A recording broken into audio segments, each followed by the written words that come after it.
Hello friends, आज के इस वीडियो लेक्चर में हम लोग स्टार्ट करने वाले मॉडल पेपर सेट 1 का क्वेश्चन नंबर 11 से। तो चलिए देखते हैं क्वेश्चन नंबर 11 में क्या दिया गया है। यदि द्विघात समीकरण x square minus 4x plus के इक्वल टू 0 का मूल समान हो तो k का मान होगा।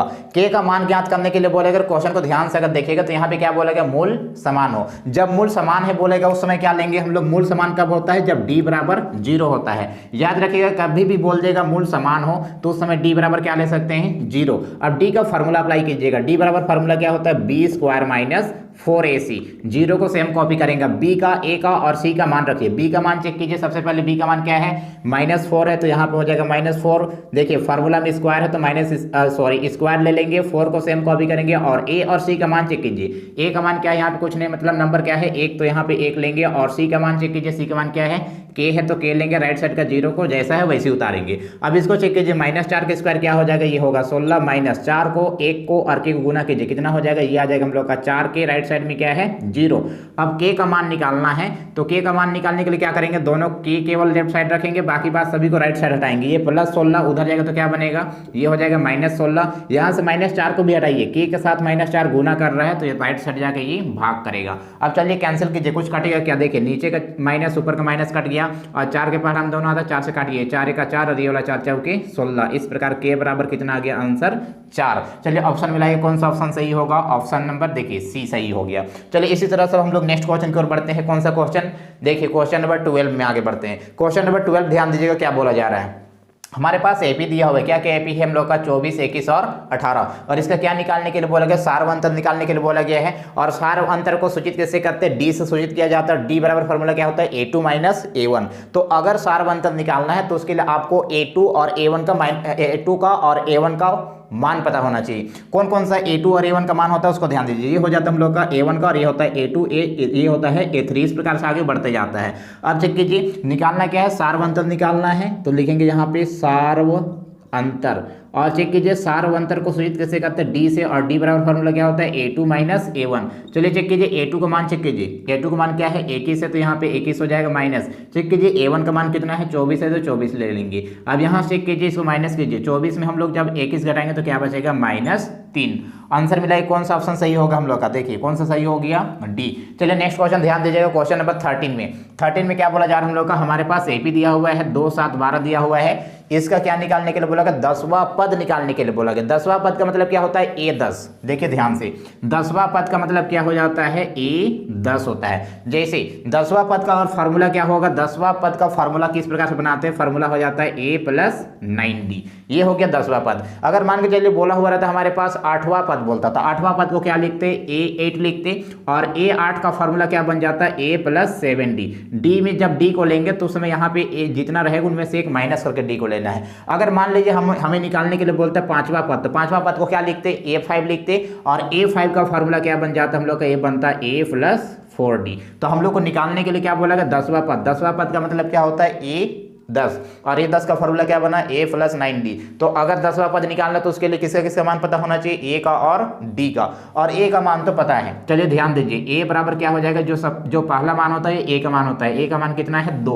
और d का मान निकालिए, क्योंकि देखिए फार्मूला में d आ रहा है तो हम लोग को d चाहिए होगा। d का फार्मूला क्या होता है, a2 माइनस a1।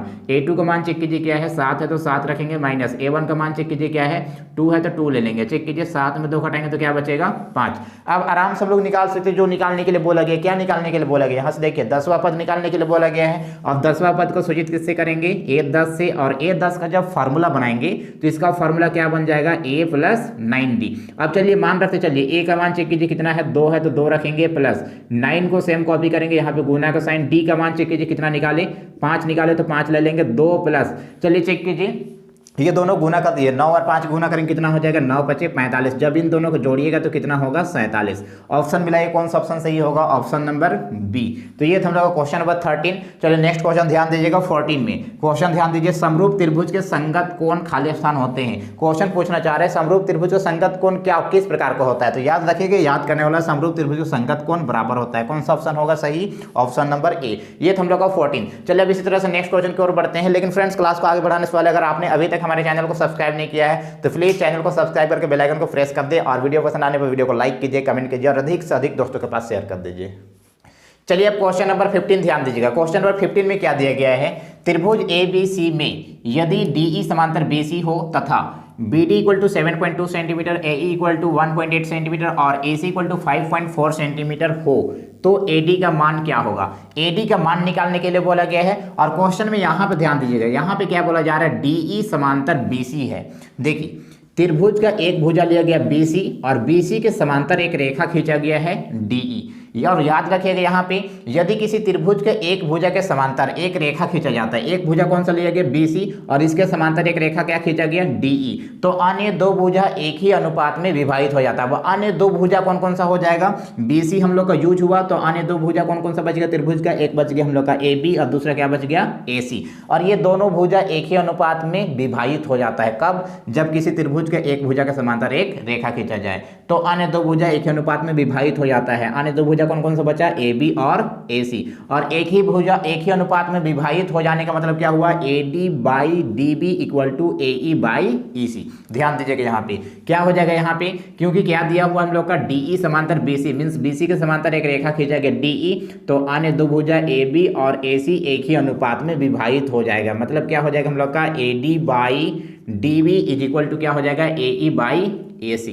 ये हो जाएगा AE बाई EC। अब मान रखिए AD का मान तो निकालना है इसलिए इसको छोड़ देंगे और DB का मान दिया हुआ है, DB याद देखिए BD भी बोल सकते कितना दिया हम लोग का 7.2 सेंटीमीटर और AE का मान चेक कीजिए कितना है 1.8 है तो 1.8 रखेंगे और AC का मान चेक कीजिए कितना है 5.4 तो 5.4 लेंगे। देखिए यहाँ पे दशमलव के बाद एक संख्या, दशमलव के बाद एक संख्या, तो हम लोग यहाँ से डायरेक्ट दोनों दशमलव को हम लोग हटा सकते हैं। तो क्या बच गया 18 बच गया और 54 बच गया। चलिए चेक कीजिए 18 के पहले हम दोनों आता है तो 18 से हम लोग काट सकते हैं यहाँ पे, और नहीं तो चलिए हम लोग एक ही बार में काटेंगे। यहाँ से AD का मान निकालिए, उधर दशमलव कट गया तो क्या बच गया हम लोग का 18/54। इसको हटाइए, यहाँ से 7.2 यहाँ पे देखिए लेफ्ट साइड में 7.2 डिवाइड कर रहा है तो ये राइट साइड जाके ये मल्टीप्लाई करेगा 7.2। अब कैंसिल कीजिए, काटिए यहाँ पे 18 एक 18 और ये वाला कितने बार में कटेगा, ये कट गया 18 एक 18 और ये कितने बार में 18 तिया 54। अब इसको फिर से देखिए 3 के पहाड़ में दोनों कट रहे, इसको काटिए 3 एक 3, यहाँ पे 3 के पहाड़ में 7 आता है क्या, नहीं आता, उससे छोटा चेक कीजिए क्या आता है 6, कितने बार में 2 बार में, 3 दूना 6। अब 7 में 6 कट गया तो 1 बचेगा, जैसे यहाँ पे 2 के बगल में 1 लिखेंगे तो क्या बनेगा 12, 12 कितने बार में आता है 3 चौके 12, 4 बार में। इस प्रकार देखिए यहाँ पे ध्यान से कितना आ गया हम लोग का, ये आ गया AD इक्वल टू 2.4 सेंटीमीटर। चलिए ऑप्शन मिलाइए कौन सा ऑप्शन सही होगा, ऑप्शन नंबर C। चलिए आगे क्वेश्चन ध्यान दीजिएगा, नेक्स्ट क्वेश्चन क्या है हमारे पास 16। अब 16 क्वेश्चन में थोड़ा ध्यान दीजिएगा, 16 क्वेश्चन कुछ अलग टाइप से है। यहाँ पे क्वेश्चन क्या बोला गया हम लोग का, त्रिभुज ABC में AB इक्वल टू क्या दिया हम लोग का 6√3 centimetre, AC equal to 12 centimetre और BC इक्वल टू 6 सेंटीमीटर हो तो कोण B है। देखिए इस तरह का जो अधिकतर क्वेश्चन होता है ना उसका आंसर 90 डिग्री होता है, तो हम लोग सबसे पहले 90 डिग्री को चेक करेंगे, B बराबर 90 डिग्री है कि नहीं उसको चेक करेंगे। सबसे पहले 90 डिग्री को चेक करेंगे क्योंकि अधिकतर क्वेश्चन का आंसर इस तरह का में 90 डिग्री होता है। अगर 90 डिग्री नहीं रहेगा तो फिर हम लोग दूसरे को चेक करेंगे और 90 डिग्री है कि नहीं उसको चेक करने के लिए हम लोग सबसे पहले यहाँ पे एक समकोण त्रिभुज बनाएंगे। देखिए एक समकोण त्रिभुज बना लिए ABC। अब देखिए अगर B बराबर 90 डिग्री होगा तो B बराबर 90 डिग्री है कब बोलेंगे, उसके लिए हम लोग एक फार्मूला यूज करेंगे। फार्मूला क्या निकालेंगे, एक बार हम लोग निकालेंगे h² और एक बार निकालेंगे हम लोग p² प्लस b²। अगर ये दोनों का मान बराबर आया तो क्या बोलेंगे B बराबर कितना डिग्री आ गया 90 डिग्री, और अगर ये दोनों का मान बराबर नहीं आया तो 90 डिग्री नहीं है। अब चलिए ध्यान दीजिएगा यहाँ पे क्या क्या मान दिया हुआ है हम लोग का, यहाँ पे ध्यान दीजिए AB का मान कितना दिया हम लोग का 6√3, यहाँ पे हम लोग ले लेंगे 6√3 और आगे चेक कीजिए उसके बाद, और किसका दिया हम लोग का AC कितना दिया हुआ है ये 12 सेंटीमीटर और चेक कीजिए BC कितना है 6 सेंटीमीटर तो यहाँ पे ले लेंगे 6। अब चेक कीजिए h², h पहचानिए, h किस प्रकार से पहचानते हैं, जहाँ पे 90 डिग्री कोण बनता है जस्ट उसका सामने वाला भुजा क्या हो जाता है h, और ये कितना हम लोग का 12 स्क्वायर है तो यहाँ पे स्क्वायर ले लेंगे। चेक कीजिए 12 का स्क्वायर क्या होता है 144। अब आगे हम लोग फिर से एक बार क्या चेक करेंगे p² प्लस b², इनमें से एक को ले लेंगे हम लोग p और एक को क्या ले लेंगे b। अब चलिए चेक कीजिए यहाँ पे अगर न्यून कोण नहीं दिया हुआ है तो इनमें से किसी को भी हम लोग p और b रख सकते हैं। चलिए p का मान चेक कीजिए, p कितना है हम लोग का 6 है तो ये हो जाएगा 6 के स्क्वायर प्लस आगे चेक कीजिए क्या है b², b का मान कितना है 6√3 तो यहाँ पर रखेंगे 6√3 स्क्वायर है तो हम लोग ले लेंगे स्क्वायर। आप चेक कीजिए यहाँ से इसको चेक कीजिए स्क्वायर कीजिए स्क्वायर चेक कीजिएगा तो क्या आ जाएगा, उसको ध्यान दीजिए। यहाँ पे 6 का स्क्वायर कितना हो जाएगा, ये हो जाएगा 36। फिर उसके बाद प्लस है तो प्लस लेंगे, फिर चेक कीजिए स्क्वायर दोनों के लिए है, 6 के लिए भी है, √3 के लिए भी। 6 का स्क्वायर क्या होगा 36, और आगे चेक कीजिए यहाँ पे बीच में कुछ ना मतलब गुना का साइन, जब इसके लिए स्क्वायर लेंगे ना तो स्क्वायर रूट कट जाएगा, स्क्वायर रूट कट जाएगा तो क्या बचेगा 3। एक स्टेप इसको और सॉल्व कर दीजिए, ये 36 को हम लोग उतार लेंगे, 36 को उतार लिया और इसको चेक कीजिए, ये दोनों गुना कीजिए, गुना कीजिए कितना आएगा हम लोग का 3 छक 18, 3 तिया 9 और एक हासिल कितना हो जाएगा 10। अब जब ये दोनों को जोड़िएगा तो कितना आ जाएगा 144। अब ध्यान से देखिए यहाँ पे एक बार क्या निकाले p square plus b square और एक बार क्या निकाले h स्क्वायर, ये दोनों को मान बराबर आया। देखिए यहाँ पे 144 और यहाँ पे भी 144, मतलब कोण b बराबर कितना डिग्री हो गया 90 डिग्री। कौन सा ऑप्शन सही होगा, ऑप्शन नंबर सी। अब और अगर ये बराबर नहीं आता तो हम लोग दूसरा कौन को चेक करते हैं, 45 को चेक करते हैं। इस तरह से हम लोग अलग अलग को चेक करते हैं। अब ये हो गया हम लोग का 16। चलिए आगे क्वेश्चन चेक करते हैं, क्वेश्चन नंबर कौन सा 17। ध्यान दीजिएगा क्या बोला जाए, हम लोग का बिंदुओं 2,3 और 4,1 के बीच की दूरी है, इसका दूरी निकालने के लिए बोला गया है। तो दूरी किस तरह से निकालते हैं उसको ध्यान दीजिएगा। यहाँ पे दूरी सूत्र याद कीजिएगा। यहाँ पे जैसे हम लोग का 2 पॉइंट दिया हुआ है, एक पॉइंट हम लोग का दिया हुआ है ए, एक को मान लेंगे ए और दूसरा पॉइंट को क्या मान लेंगे बी। ए चेक कीजिए क्या हो जाएगा हम लोग का 2,3 और बी चेक कीजिए कितना हो जाएगा हम लोग का 4,1।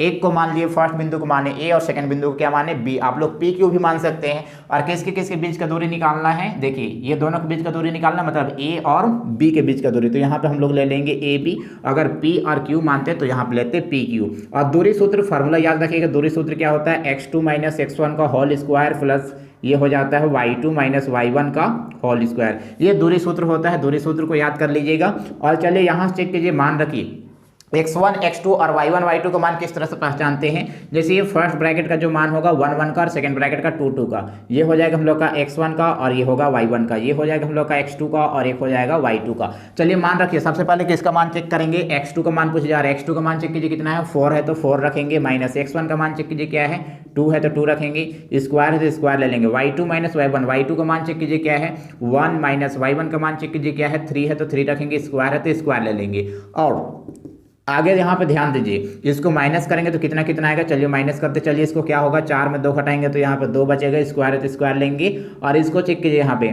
3 में 1 घटाएंगे तो क्या बचेगा -2, स्क्वायर है तो स्क्वायर ले लेंगे। और आगे चेक कीजिए यहाँ पे 2 का स्क्वायर कितना होगा 4, उसके बाद -2 का स्क्वायर भी क्या हो जाएगा 4। अब इसको दोनों को जोड़ दीजिए, जैसे दोनों को जोड़ेंगे तो 4 और 4 जोड़ने पे कितना आएगा 8। और जब 8 को तोड़ेंगे तो ये कितना आ जाएगा हम लोग का 2√2। किस प्रकार से इसको तोड़ते हैं उसके लिए यहाँ से अभाज्य गुणनखंड निकाल लीजिएगा रफ में। 2 के पहाड़ा में 8 कितने बार में 4 बार में, 2 के पहाड़ा में 4 कितने बार में 2 बार में। अब चेक कीजिए यहाँ से किसका किसका, अगर और एक बार ले जाना चाहते हैं तो और एक बार ले सकते हैं, 2 1 2। यहाँ चेक कीजिए किसका किसका जोड़ा बना, यहाँ 2 का जोड़ा बना। जिसका जोड़ा बनता है उसको बाहर निकालते हैं, जैसे यहाँ से 2 जोड़ा बना तो 2 में से 1 निकाल लिए यहाँ से, और जिसका जोड़ा नहीं बना उसको रूट के अंदर रखते हैं। लास्ट में हम लोग लिखेंगे यहाँ पे मात्रक। तो कितना आ गया हम लोग का आंसर आ गया 2√2। कौन सा आंसर सही है, ऑप्शन चेक कीजिए, ऑप्शन कौन सा है हम लोग का, ऑप्शन नंबर डी 2√2। चलिए नेक्स्ट क्वेश्चन ध्यान दीजिएगा, क्वेश्चन नंबर 18 में क्या बोला जा रहा है उसको ध्यान दीजिए। बिंदुओं 2,5 तथा 4,7 को मिलाने वाले रेखाखंड का मध्य बिंदु है। यहाँ पे मध्य बिंदु निकालने के लिए बोला गया है, और मध्य बिंदु का फॉर्मूला आप लोग को आना चाहिए। मध्य बिंदु का फॉर्मूला क्या होता है, x के लिए होता है x1 + x2/2 और y के लिए क्या हो जाता है y1 + y2/2। चलिए फॉर्मूला यहाँ पे ध्यान दीजिएगा, हमारे पास 2 मान दिया हुआ है, कितना दिया हुआ है। मध्य बिंदु किसका किसका, यहाँ पे बिंदुओं किसके बीच का, बिंदुओं 2,5 तथा 4, क्या हम लोग का 4,7 को मिलाने वाले रेखाखंड का मध्य बिंदु। यहाँ से मध्य बिंदु निकालने के लिए बोलेगा, किस तरह से मध्य बिंदु निकालेंगे उसको ध्यान दीजिएगा। मध्य बिंदु का सूत्र याद रखिएगा, मध्य बिंदु सूत्र क्या होता है x1 + x2/2, क्या हो जाएगा y1 + y2/2। ये होता है हम लोग का फॉर्मूला इसका। 1 मिनट, इसका ऑप्शन छूट गया, चलिए मिला लीजिएगा। ऑप्शन नहीं भी लिखने से कोई दिक्कत नहीं, यहाँ पे ऑप्शन दिया हुआ था, यहाँ पे क्वेश्चन में ऑप्शन दिया था, ऑप्शन को नहीं लिखा गया है, आप लोग समझ जाइएगा। यहाँ पे डायरेक्ट यहाँ पे आंसर निकालते हैं। यहाँ पे ऑप्शन अगर हो आप लोग के पास बुक होगा तो यहाँ पे 18 का ऑप्शन देख लीजिएगा क्या क्या ऑप्शन दिया हुआ है। अब चेक कीजिए x1 + x2/2, y1 + y2/2, ये फार्मूला होता है हम लोग का किसका, मध्य बिंदु सूत्र है, ये वाला याद रखिएगा। अब कौन कौन से x1 x2 y1 y2 कैसे पहचानेंगे, जैसे फर्स्ट मान किसका होता है हम लोग का, x1 का ये होता है, y1 का ये हो जाएगा, x2 का ये हो जाएगा, y2 का। मान रखिए सबसे पहले किसका मान रखेंगे हम लोग, x1 का मान चेक कीजिए कितना है, 2 है तो 2 ले लेंगे, और x2 का मान चेक कीजिए क्या है, 4 है तो 4 लेंगे, नीचे का 2 को सेम कॉपी करेंगे। उसके बाद y1 प्लस y2 कीजिए, y1 का मान क्या है हम लोग का 5 प्लस y2 का मान चेक कीजिए क्या है 7 है तो 7 रखेंगे, नीचे का 2 को सेम कॉपी करेंगे। आप चेक कीजिए, इसको प्लस कर दीजिए, इसको प्लस करेंगे तो कितना कितना आ जाएगा, देखिए यहाँ पे ध्यान से, नीचे कट जाएगा इसलिए इधर का बना दे रहे, इधर राइट साइड में बना रहे हैं। इसको चेक कीजिए, दोनों को प्लस कीजिए, जब दोनों को प्लस करेंगे तो कितना कितना आ जाएगा, ध्यान दीजिएगा यहाँ पे 2 और 4 को जोड़ेंगे कितना आ जाएगा, 2 और 4 जोड़िएगा तो आ जाएगा हम लोग का 6, और नीचे में कितना हम लोग का 2, और इसको चेक कीजिए, इन दोनों को जब जोड़ेंगे तो कितना आ जाएगा 12/2। चलिए काटिए यहाँ पे 2 1 2 2 3 6, ये 2 1 2 2 6 12, कितना कितना आ गया 3,6 हो गया इसका आंसर। तो ये था हम लोग का क्वेश्चन नंबर 18। चलिए अब हम लोग इसी तरह से नेक्स्ट क्वेश्चन की ओर बढ़ते हैं।